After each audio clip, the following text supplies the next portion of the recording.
Dans cet exercice, nous allons écrire l'équation de la réaction suivante en se basant sur le modèle de Lewis. Nous allons identifier les sites donneurs et accepteurs d'électrons et nous allons représenter les flèches courbes.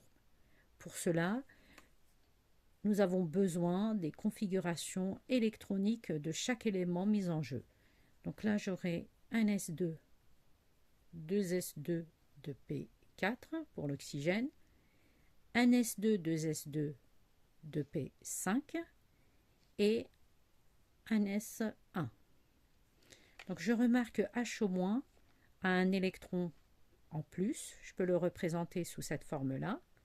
Donc il a une liaison avec l'hydrogène et il a un électron en plus.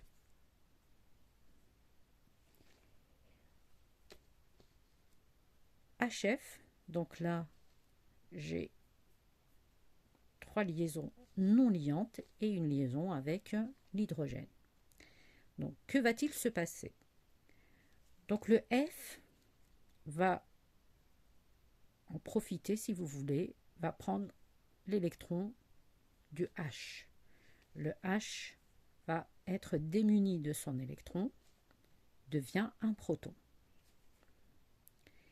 Ici, le O- va ouvrir une liaison pour donner un électron au H+. Donc c'est un site donneur. Donc là, je vais représenter. Donc il va ouvrir cette liaison et va accepter H+. F va prendre l'électron du H.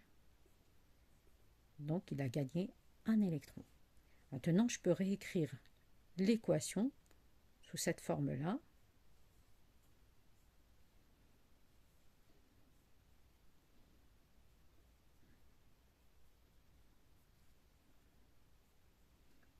H2O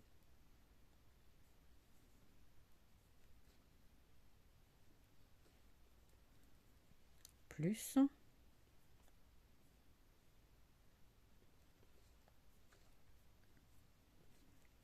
le site donneur, donc vers le site accepteur, première courbe, flèche courbe, et cette flèche-là, donc hop, l'électron, les deux électrons vont former une liaison et le H va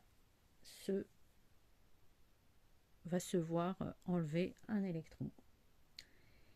Donc, par rapport aussi, on avait parlé aussi des sites donneurs et accepteurs.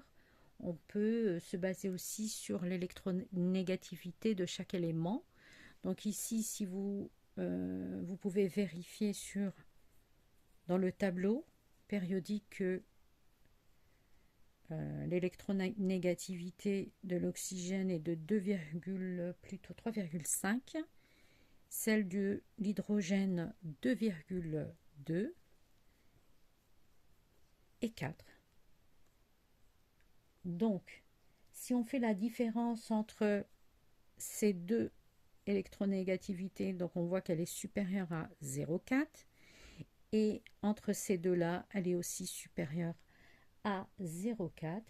Donc le fluor va porter une charge partielle négative, l'hydrogène une charge partielle positive, et donc le fluor est bien un site donneur et l'oxygène aussi est un site donneur.